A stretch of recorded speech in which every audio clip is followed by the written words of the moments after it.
Ya, saya rekod dulu.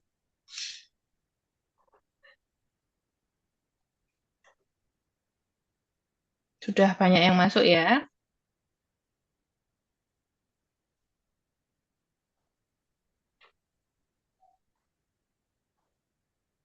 Oke,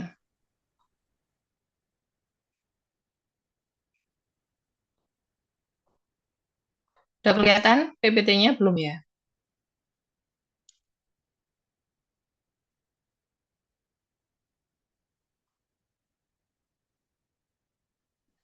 Sudah terlihat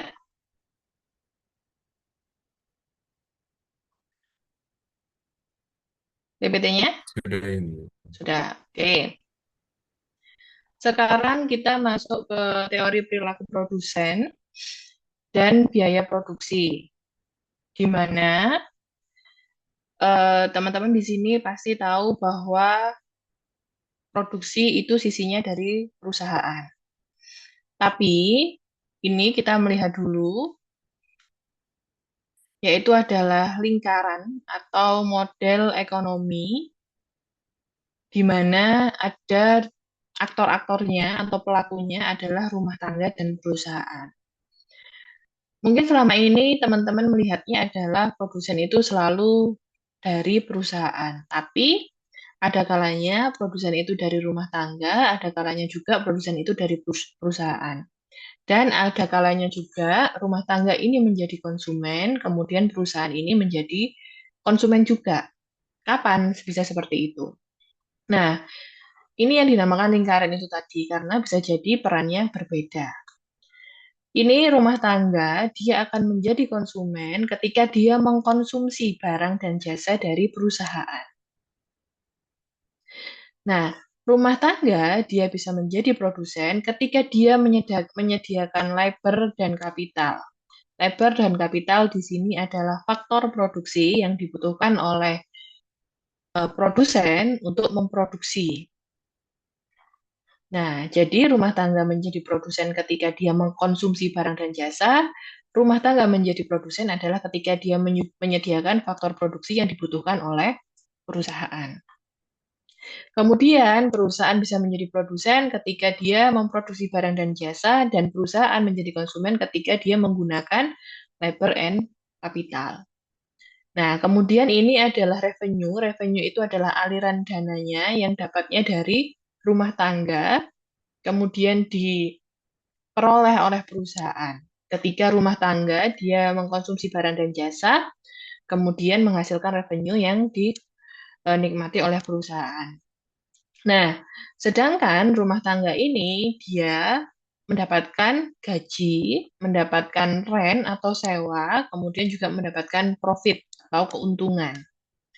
Kenapa di sini ada sewa? Sewa itu adalah jadi diasumsikan bahwa perusahaan ini ketika dia melakukan proses produksi, dia menggunakan eh, modal itu berupa gedung, berupa pabrik atau tempat untuk melakukan proses produksi itu adalah dengan sewa. Jadi meskipun dia punya barang atau punya rumah sendiri, tapi ini dimasukkan ke sewa. Kenapa? Karena biaya sewa itu masuk pada biaya produksi. Ketika sudah masuk ke biaya produksi, itu akan ke depannya dia akan masuk kepada HPP, ke harga jualnya. Makanya di sini masuknya adalah sewa. Loh, kenapa kalau punya rumah sendiri, kenapa kok nggak dianggap dia nggak ada sewa? Karena gini, rumah kalau lama-kelamaan digunakan untuk melakukan proses produksi, ya lama-kelamaan pasti akan mengalami kerusakan, mengalami penyusutan, dan lain sebagainya. Tetap aja ketika ada kerusakan, ketika ada penyusutan, nanti harus ada biaya pemeliharaan. Makanya di sini diasumsikan adalah sewa, karena pasti ada yang namanya biaya di situ. Nah, ini semuanya ya bertemunya antara rumah tangga dan perusahaan ini yang disebut dengan dua sektor. Nanti ketika kalian belajar di makro mungkin sudah ya materinya ada tiga sektor, ada empat sektor.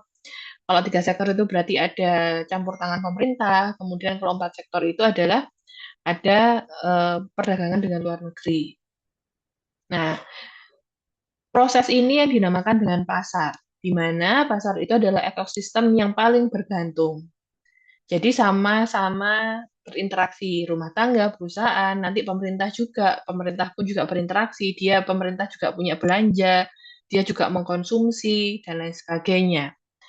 Nah, jadi intinya adalah untuk memaksimalkan profit, produsen ini harus mengambil input ya dari rumah tangga ini tadi, kemudian memprosesnya secara efisien dan meminimalkan biaya untuk setiap output. Nah, asumsi kembali, kita kembali lagi ke asumsi adalah batasan. Batasan itu adalah sebenarnya di dalam dunia nyata, faktor-faktor itu kan banyak, faktor produksi itu kan banyak. Tidak hanya sekedar tenaga kerja dan modal, tetapi ada banyak eh, hal-hal lain atau faktor lain yang digunakan. Contohnya kalau kamu memproduksi tepung, memproduksi roti berarti kan butuh tepung, butuh margarin dan lain sebagainya. Tapi di sini yang kita masukkan hanyalah labor sama kapital. Nah, labor itu adalah tenaga kerja, kapitalnya itu adalah bisa mesin, bisa gedung, dan lain sebagainya. Kemudian dia menghasilkan output. Intinya adalah proses produksi itu adalah transformasi input menjadi output tertinggi yang dapat diproduksi, sedangkan faktor-faktor lain itu dianggap ceteris paribus. Faktor-faktor lain itu seperti tadi, kalau kamu memproduksi roti ya butuh tepung, butuh ini, dan lain sebagainya, itu dianggapnya ceteris paribus. Kemudian asumsinya adalah perusahaan ini menghasilkan satu jenis output yang homogen.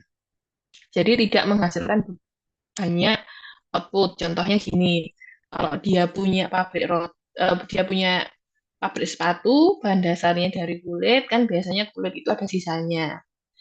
Nah, jadi yang dimasukkan di dalam proses produksi itu hanya sepatunya saja. Kalau sisa-sisanya entah itu dijadikan gantungan kunci atau lain sebagainya itu tidak dihitung. Kemudian tujuan utama perusahaan itu adalah memaksimalkan profit, sehingga ketika dia punya tujuan utamanya adalah memaksimalkan profit, maka yang dilakukan adalah dengan meminimalkan biaya produksi. Kenapa bisa seperti itu? Loh, kenapa kok nggak dinaikkan aja harganya sama produsen? Kan produsen bisa menaikkan harga. Nah, kembali lagi, proses produksi ini dia punya asumsi, yaitu asumsinya adalah di pasar persaingan sempurna. Di mana pasar persaingan sempurna itu berarti barang yang diproduksi adalah homogen. Homogen berarti itu adalah barang yang diproduksi itu sama semuanya, tidak ada bedanya. Kalau dia memproduksi sabun dengan bentuknya lingkaran, kemudian wanginya mawar, semuanya memproduksi sabun dengan bentuknya lingkaran dan wanginya mawar. Jadi tidak ada perbedaan antar produsen. Itu untuk pasar persaingan sempurna. Nah, karena tidak ada perbedaan produk yang diproduksi oleh produsen, maka harganya pun sama. Dari mana samanya? Dari pertemuan permintaan dan penawaran. Nah, ketika harganya sama, berarti harga ini sudah terbentuk di pasar. Jadi, produsen fungsinya dia adalah sebagai price taker. Price taker adalah ya harganya di situ segitu ya saya ngambilnya segitu gitu. Nah, kemudian produsen dan konsumen itu memiliki informasi yang sama. Informasi yang sama, harganya sama, kemudian bahannya sama, biaya inputnya juga sama. Nah, karena posisinya di sini produsen itu sebagai price taker, bukan price maker nanti itu akan berlaku pada pasar persaingan tidak sempurna, monopoli, oligopoli, dan lain sebagainya. Nah, karena produsen di sini fungsinya sebagai price taker, maka dia harus menerima harga yang ada di pasar, berapapun harganya. Makanya dia tidak bisa menentukan harganya sendiri. Nah, ketika dia menerima harga yang ada di pasar, ketika dia menaikkan harga sedikit aja, konsumen dia akan berpindah ke produsen yang lain. Karena konsumen dianggap dia memiliki informasi yang sempurna. Ketika dia tahu harga di toko A itu lebih mahal dibandingkan dengan toko B, ya dia akan lebih mudah untuk berpindah ke toko B. Makanya, strategi yang bisa dilakukan oleh produsen itu adalah meminimalkan biaya produksi. Karena kalau dia menaikkan harga, jelas rugi. Karena dia bergerak di pasar persaingan sempurna. Itu ya logikanya. Oke. Hmm. Kemudian eh, produsen dalam melakukan produksi, dia akan menemui berbagai macam biaya. Nah, karena kan tujuannya adalah untuk meminimalkan biaya, makanya dia harus memahami biaya apa saja sih yang akan saya keluarkan ketika dia memproduksi. Ada yang namanya biaya eksplisit, ada juga yang namanya biaya implisit, kemudian juga ada yang namanya biaya kesempatan atau yang namanya opportunity cost. Nah, di sini dicontohkan ada orang yang namanya Helen, ada perempuan yang namanya Helen. Dia punya uang 300.000 dolar. Dia punya pilihan, apakah uang saya ini saya gunakan untuk membeli pabrik roti di sini, atau sebenarnya uang ini saya gunakan atau saya masukkan ke bank dan saya mendapatkan bunga. Di mana ketika saya membeli pabrik roti, saya akan mendapatkan keuntungan. Bisa jadi keuntungan, bisa jadi kerugian. Nah, berarti kan ada pilihan yang sulit yang harus ditentukan oleh Helen. Ketika akhirnya dia memutuskan untuk membeli pabrik roti, berarti kan dia benar-benar menyerahkan uang 300.000 dolar ini kepada orang lain. Dan itu bisa dicatat di dalam pembukuan. Itu yang dinamakan dengan biaya eksplisit, yaitu adalah biaya yang memang benar-benar dikeluarkan. Biaya yang tercatat di pembukuan. Biaya yang memang dikonversikan dengan uang, itu yang dinamakan dengan biaya eksplisit. Sedangkan biaya implisit itu adalah biaya di mana ketika Helen akhirnya memutuskan untuk menabung di bank, dia punya proyeksi di mana setiap tahunnya dia akan mendapatkan bunga sebesar 5% setiap tahun. Makanya dia akan menghitung bahwa setiap tahun dia akan mendapatkan 15.000 per tahun, 15.000 dolar per tahun. Ini hanyalah hitungannya dari Helen. Nah, itu yang dinamakan dengan biaya implisit. Kenapa ini dibilang implisit? Karena itu baru perkiraan dari Helen. Belum benar-benar biaya yang memang dia keluarkan atau dia dapatkan. Tapi di dalam ekonomi itu sudah dihitung. Jadi ketika akhirnya Helen memutuskan untuk membeli pabrik roti, berarti dia kehilangan 5% ini tadi. Kehilangan kesempatan untuk mendapatkan 5% bunga ini tadi. Itu yang dinamakan dengan biaya implisit. Nah, di dalam ekonomi, apa saja yang dimasuk biaya implisit? Tenaga, itu juga masuk pada biaya implisit. Waktu, itu juga masuk pada biaya implisit. Hubungan dengan tetangga, itu juga masuk pada biaya implisit. Makanya di dalam ekonomi ada yang namanya modal sosial. Jadi modal itu bukan hanya sekedar finansial, tetapi juga ada yang namanya modal sosial. Nah, maksudnya waktu gimana? Ini kan ceritanya Helen punya pabrik roti. Berarti kan dia harus membeli bahan baku berupa tepung, telur, dan lain sebagainya. Nah, Helen dia punya pilihan apakah membeli tepung di toko yang di depan rumahnya dengan harga 11.000, tokonya ada di depan rumahnya, atau dia membeli di pasar yang jaraknya 30 menit dari rumahnya dia dengan harga 10.000. Nah, sebagai seorang ekonom, kita melihat biaya implisit, maka yang dilihat, yang diambil adalah di depan rumah dengan harga 11.000. Loh, kenapa? Secara angka kan lebih mahal. Tetapi ketika dia bisa menghemat waktu, dia bisa menghemat tenaga, maka dia akan tidak mengeluarkan biaya implisit yang terlalu berlebih. Biaya produksinya jadi tidak lebih mahal. Karena logikanya gini, dia bisa beli di depan rumahnya, dia bisa menghemat waktu. Kalau dia beli di pasar, dia pagi harus berangkat, bangun pagi, naik motor dia harus bangun pagi itu dia juga harus merelakan tenaganya dia, naik motor juga capek, belum nanti bensinnya, belum nanti waktu yang harusnya dia bisa gunakan untuk berproduksi ternyata digunakan untuk berangkat ke pasar, belum nanti jalan di pasarnya, belum nanti pulangnya, dan lain sebagainya. Itu yang dinamakan dengan biaya implisit. Nah, itu bedanya antara akuntan, makanya kalau biaya eksplisit itu adalah secara akuntansi, sedangkan biaya implisit itu secara ekonomi. Kemudian, yang selanjutnya adalah yang namanya opportunity cost. Nah, opportunity cost sebagai seorang produsen, kita pasti dihadapkan oleh berbagai macam teknik dalam memproduksi. Kemudian juga berbagai macam bahan baku yang bisa digunakan. Nah, makanya opportunity cost itu adalah alternatif terbaik dari berbagai macam pilihan yang kalian punya. Ketika kita memutuskan untuk melakukan produksi dengan tepung A dibandingkan tepung B, kita sudah harus mengetahui bahwa ketika kita menggunakan tepung B itu akan lebih merugikan. Contohnya seperti tadi, pilihannya adalah tepung di depan rumah sama tepung di pasar.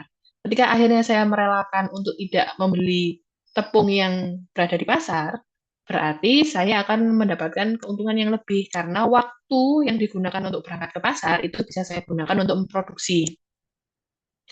Saya bisa memproduksi lebih banyak, saya tidak perlu meng-hire tenaga kerja karena saya bisa memproduksi sendiri. Itu yang dinamakan dengan opportunity cost. Jadi, selisih opportunity cost itu adalah selisih biaya produksi tertinggi terhadap alternatif terbaik yang dikorbankan. Oke, kemudian setelah kita berbicara tentang biaya, ini ada yang namanya keuntungan juga. Jadi keuntungan itu juga bisa dilihat secara ekonomi, juga bisa dilihat secara akuntansi, di mana kalau secara ekonomi ya, lensa akuntan itu accounting profit yang tercatat di buku, kemudian explicit cost. Explicit cost itu yang tadi. Jadi memang benar-benar tertulis secara angka, secara uang. Sedangkan kalau lensa ekonomi, ada economic profit, ada implicit cost, kemudian juga ada explicit cost juga masuk secara ekonomi. Makanya kalau teman-teman di sini pengen punya usaha, kemudian menyewa sebuah tempat, harusnya sudah melihat lingkungannya seperti apa. Kalau seandainya di rumah, kemudian di dalam gang, bikin parkirnya jadi berantakan, bisa parkir di depan rumah tetangga, akhirnya tetangganya sakit hati karena ada orang yang parkir di situ, dia nggak bisa keluar dari rumah, akhirnya hubungan dengan tetangga kan jadi nggak baik. Nah, itu bisa merugikan ketika kita membuka usaha. Itu yang dinamakan dengan modal sosial. Makanya modal sosial itu penting. Nah, kalau teman-teman di sini pernah dengar ada namanya ordal. Nah, itu kan ordal atau orang dalam itu kan masuk pada modal sosial. Kita akan bisa mendapatkan keuntungan ekonomi ketika kita bisa memiliki yang namanya modal sosial. Mungkin teman-teman di sini pernah tahu, saya beli bahan untuk produksi. Kemudian di orang A sama orang B lebih murah di orang A karena dia adalah saudara saya. Itu berarti modal sosial. Ya, jadi di dalam ekonomi kembali lagi kita tidak hanya melihat dari harga atau dari uang, tetapi kita juga melihat dari tenaga, waktu, sosial, opportunity cost, dan lain sebagainya. Nah, intinya adalah keuntungan ekonomi itu selalu lebih kecil dari keuntungan akuntansi karena ekonom menghitung biaya peluang yang tersembunyi. Biaya peluang yang tersembunyi seperti tadi. Helen, dia ketika dia menabung di bank, dia punya proyeksi bahwa dia akan mendapatkan 5% bunga. Itu yang dinamakan dengan biaya implisit. Kalau dari sini ada yang bingung, silakan untuk bertanya.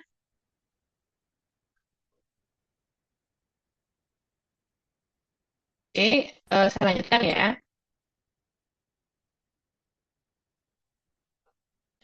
Oke, ini yang dimaksud dengan eh, kurva total produksi. Jadi, ketika produsen itu melakukan proses produksi, dia akan menghadapi yang namanya law of diminishing return atau hukum hasil yang menurun. Kenapa bisa seperti itu?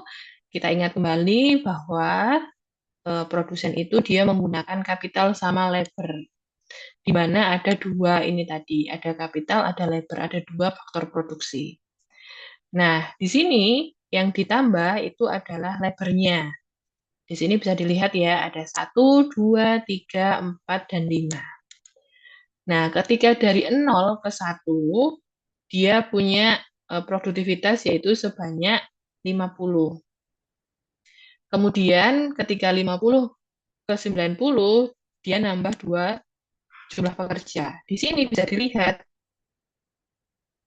logikanya kan gini, ketika kita menambah satu tenaga kerja, produktivitasnya 50, harusnya ketika kita menambah tenaga kerja yang kedua, harusnya produktivitasnya sama-sama 50. Ternyata pada kenyataannya enggak. Kenyataannya adalah ternyata eh, ketika ditambah tenaga kerja yang kedua, produktivitasnya turun menjadi 40.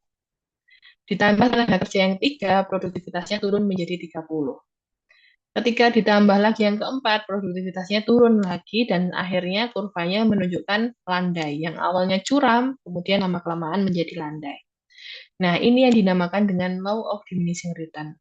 Jadi, ketika produsen ini menambah tenaga kerja, justru malah total produksinya turun. Nah, yang dilihat dari mananya? Yang dilihat ini adalah marginal produknya. Ketika produsen menambah jumlah tenaga kerja, ternyata marginal produknya dari tenaga kerja ini turun. Nah, semakin lama produsen ini dia nambah terus untuk ke 6, ke 7, ke 8, lama-kelamaan justru malah minus, turun ke sini. Nah, itu yang dinamakan dengan hukum hasil yang menurun atau law of diminishing return. Kenapa bisa terjadi seperti ini? Karena yang ditambah oleh produsen hanyalah satu faktor produksi saja. Di sini adalah labor, tapi kapitalnya nggak ditambah. Nah, makanya seharusnya yang ditambah adalah dua-duanya. Contohnya seperti ini. Produsen dia punya mesin 5, di mana satu mesin dipegang oleh satu orang. Kemudian dia nambah lagi, nambah nambah tenaga kerja lagi, nambah tenaga kerja lagi. Akhirnya satu mesin dipegang oleh dua orang. Padahal satu mesin ini dia kapasitas maksimalnya hanya 50. Ya dengan dua orang itu ya produktivitasnya otomatis akan turun karena mesinnya juga tidak ditambah. Makanya untuk rumusnya adalah marginal product itu sama dengan delta Q, selisihnya dari Q ini tadi per delta L. Q itu adalah kuantitas, per delta L itu adalah labornya. Nah, ini tadi total product, kemudian kalau yang ini adalah stage atau eh, bagian-bagian di mana produsen itu memproduksi. Ini kan sama seperti yang tadi, ini ada total product. Nah, ini sudah mencapai maksimal. Kalau ditambahi lagi tenaga kerjanya, maka dia kelamaan akan turun. Nah, kemudian dari total produk ini kan terdiri dari average product dan marginal product. Nah, di sini ada pertemuan antara average product dan marginal product. Ini merupakan eh, total output yang maksimal di sini. Kemudian di sini ini adalah jumlah tenaga kerja yang sudah maksimal. Karena kalau ditambah lagi tenaga kerjanya, dia akan turun ke sini. Nah, dia akan mulai menurun average produknya. Jadi produksi yang rasional itu berada di stage 2 karena kalau ini sudah bertemu ya, AP sama MP-nya itu bertemu, dia akan turun. Makanya ketika sudah mencapai kuantitasnya di sini, ya, kemudian inputnya berupa tenaga kerjanya ada di sini, jangan ditambah lagi. Karena kalau sudah ditambah lagi, marginal produknya turun, average produknya juga turun untuk tiap produksinya. Paham ya? Ini untuk stage-nya. Kenapa ini perlu? Karena produsen harus bisa memutuskan ketika sudah mencapai AP berpotongan dengan MP, dia tidak boleh untuk menambah tenaga kerja lagi karena produktivitasnya pasti akan menurun. Kalau mungkin saya kecepatan atau mungkin ada yang mau bertanya, silahkan.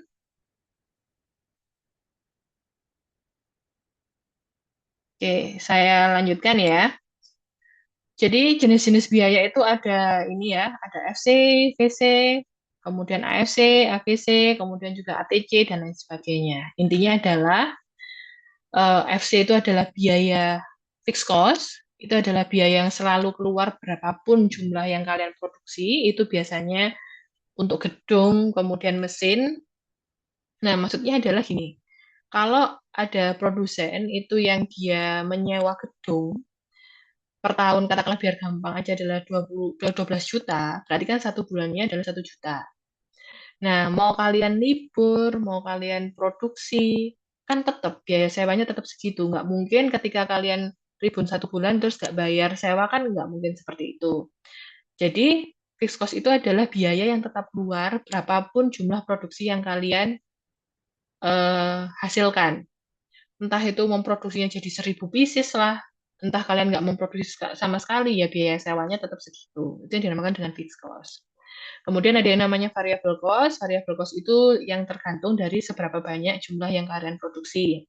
Contohnya mau memproduksi roti, ya kalau rotinya 10 berarti tepungnya butuhnya ya disesuaikan. Kalau dia memproduksinya 1.000 ya berarti tepungnya nambah. Itu yang dinamakan dengan variable cost. Nah, total cost itu adalah eh, penjumlahan antara fixed cost tadi, mesin, sewa gedung, gaji pegawai, dengan variabel cost. Variabel cost-nya adalah tepung, telur, margarin, dan lain sebagainya.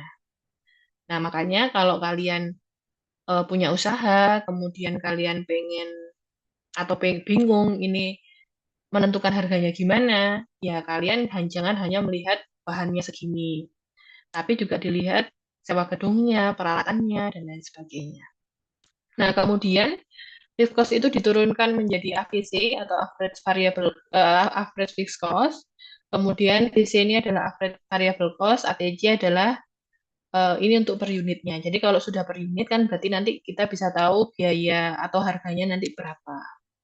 Kemudian di sini ada MC, itu adalah marginal cost. Jadi ketika kita menambah satu tenaga kerja atau mungkin menambah bahannya atau mungkin menambah produksinya, itu berapa sih sebenarnya? Kenapa sih marginal itu menjadi penting? Entah marginal cost, marginal revenue, dan lain sebagainya, itu menjadi penting. Kalau kalian ingat ada di materi 10 prinsip ekonomi bahwa setiap ekonomi yang rasional pasti akan melihat dari biaya marginalnya. Karena gini, kalau kita melihat dari average-nya, average cost ya contohnya, ada 150 produksi. Kemudian tenaga kerjanya 5. Berarti kalau average 150 dibagi 5. Jadi tiap orang itu ada 30 produktivitasnya. Padahal sesuai dengan kurva yang tadi, ternyata tenaga kerja yang pertama dia 50, tenaga kerja yang kedua dia 40, dan lain sebagainya. Itu yang dinamakan dengan marginal. Ketika produsen ini memutuskan untuk menambah tenaga kerja, apakah produktivitasnya itu sama dengan yang sebelumnya atau minimal tidak minus. Nah, makanya yang dilihat itu bukan average cost-nya, tapi malah marginal cost-nya. Itu ya. Kemudian, eh, ini bentuk kurvanya tadi dari MC, ATC, AVC, AFC. Ini bentuk kurvanya. Jadi, yang paling efektif atau efisien itu adalah ketika kurva MC itu berpotongan dengan AC dan AVC. Nah, ketika sudah kurva MC, marginal tadi yang saya jelaskan, maka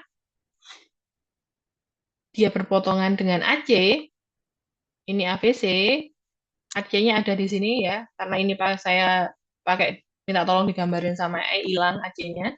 Jadi AC-nya ada. Nah, perpotongan ini adalah yang paling efisien. Kemudian ada increasing return, constant return, sama decreasing return. Bedanya adalah kalau increasing return adalah ketika produsen itu menambah satu input, maka output yang dihasilkan itu lebih dari satu. Kalau konstan, ketika produsen menambah satu input, maka yang dihasilkan juga satu output. Sedangkan kalau decreasing, sebaliknya, ketika dia nambah satu input, justru malah uh, outputnya lebih kurang dari satu.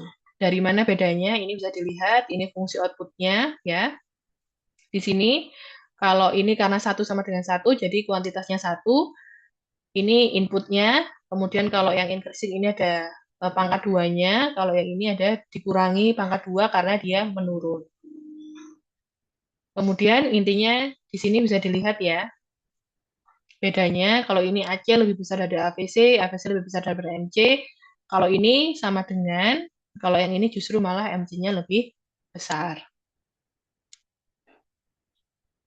Nah, kemudian tadi setelah kurva produksi, di sini ada yang namanya kurva isokuan dan kurva isokos. Kalau isokuan, kuan itu berarti kuantitas, sedangkan isokos, kos itu adalah biaya, berarti kalau kuantitas itu kita melihat kurva dari berapa banyak jumlah dari kapital dan jumlahnya labor. Maka kurvanya adalah melengkung seperti ini. Di sini ini ada jumlah kapital, kemudian di sini ada jumlah labor. Sedangkan kalau isokos itu adalah batas anggaran. Makanya di sini ada garis anggaran. Anggaran di sini adalah biaya yang dipunya oleh produsen. Nah, di sini ada garis anggaran satu atau budget line atau isokos ya. Kalau budget line itu punyanya konsumen ya, berarti isokos satu, isokos 2, isokos 3. Nah, yang paling efisien itu adalah ketika jumlah kapital sama levernya itu bersinggungan dengan isokos. Di sini berarti. Loh, kenapa kok nggak di sini? Ya karena biayanya tinggi, tapi banyak yang terbuang karena jumlah kapitalnya bersinggungannya dengan kurva isokos yang di sini. Semakin ke sana, biayanya semakin tinggi. Ya. Kemudian ada yang namanya MRTS. MRTS itu adalah Marginal Rate Technical Substitution, di mana marginal rate technical substitution itu adalah ini. Substitusi antara kapital dan labor. Jadi MRTS itu punyanya isokuan. Isokos enggak. Jadi punyanya isokuan. Jadi kan gini ya. Ini ada di sini. Kemudian ini ke sini. Ketika jumlah kapitalnya dinaikkan, maka jumlah lebarnya dia akan turun supaya dia bersinggungan dengan kurva isokuan, ya kan? Nah, itulah yang dinamakan dengan MRTS.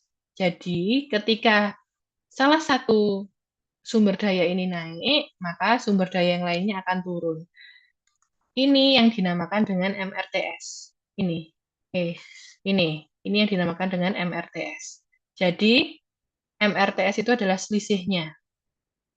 Berapa sih kita bisa tahu berapa ketika kapitalnya dinaikkan, lebarnya turun seberapa banyak. Itu yang dinamakan dengan MRTS. Oke, kemudian ini adalah skala produksi ekonomis dan tidak ekonomis. Ini dalam jangka panjang, yang kecil-kecil ini adalah dalam jangka pendek. Jadi, eh, jangka pendek yang digabung-gabung ini nanti menjadi jangka panjang ini tadi yang warnanya ungu. Nah, kenapa yang di sini dibilang skala produksi ekonomis? Jadi ketika dia semakin ke sini, biaya produksinya, kuantitas yang diproduksi semakin banyak, biaya produksinya semakin turun. Makanya dia ekonomis. Jadi ekonomis itu adalah ketika memproduksinya tambah banyak, biaya produksinya semakin kecil. Nah, kalau sudah masuk ke sini, dia menjadi tidak ekonomis atau disekonomi. Jadi ketika produksinya semakin banyak, maka biayanya semakin tinggi. Itu berarti dia tidak ekonomis. Sedangkan kalau yang di sini ini adalah konstan. Makanya kalau yang tadi increasing itu yang ini, increasing return, ini masuknya ke constant return, ini masuknya ke decreasing return. Gitu. Jadi kalau sudah masuk ke sini berarti ketika dia menambah satu input ternyata output yang dihasilkan kurang dari satu. Nah, untuk efisien itu bisa dari teknologi, bisa dari manajemen, juga bisa jadi sumber daya teknologi. Maksudnya adalah bisa diganti dengan mesin. Jadi lebih efisien, eh,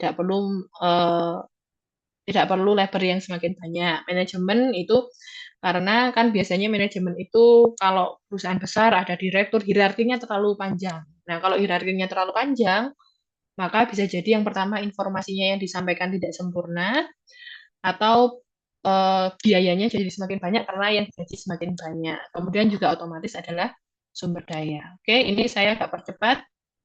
Sudah selesai materinya.